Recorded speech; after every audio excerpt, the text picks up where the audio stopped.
the light in her heart.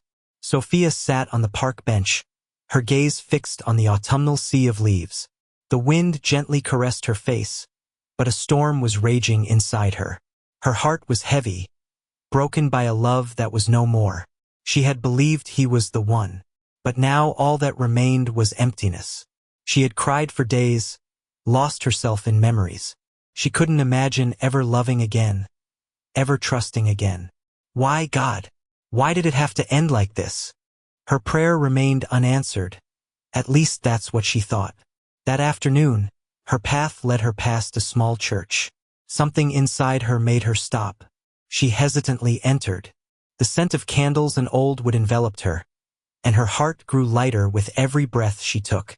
She sat down on the last bench, closed her eyes and let the silence sink in. Tears streamed down her cheeks.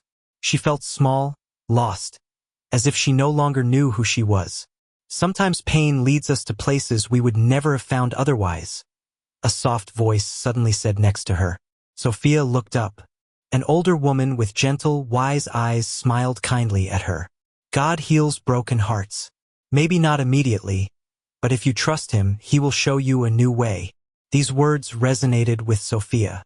She began to come to church every day, read the Bible, and found comfort in the Psalms. Psalm 34 verse 18 in particular touched her.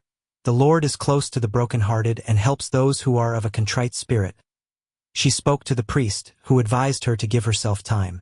Bit by bit, she found her way back to herself. Her pain turned into hope. She discovered new passions, began to paint, walked through nature, and prayed every evening. One day she volunteered for voluntary work in the community. She helped in the soup kitchen and talked to people who had also suffered loss. The feeling of helping others healed her in a way she would not have thought possible. She realized that she was not alone, that there were many who found comfort through faith. Then, one warm spring morning, she met Daniel. He was also a helper in the church. His smile was warm, his eyes full of life. At first she only spoke to him a little, but over time she felt a bond.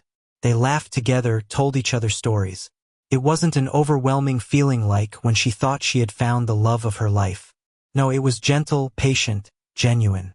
One evening, as they sat in church, Daniel said quietly, "You know, sometimes God leads us through dark valleys just to bring us to a better place."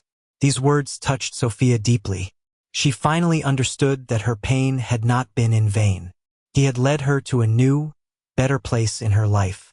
For the first time in a long time, Sofia felt her heart stop aching and start beating again, full of new hope and love, because she had learned that sometimes you first have to lose yourself in order to find a new, better path through faith.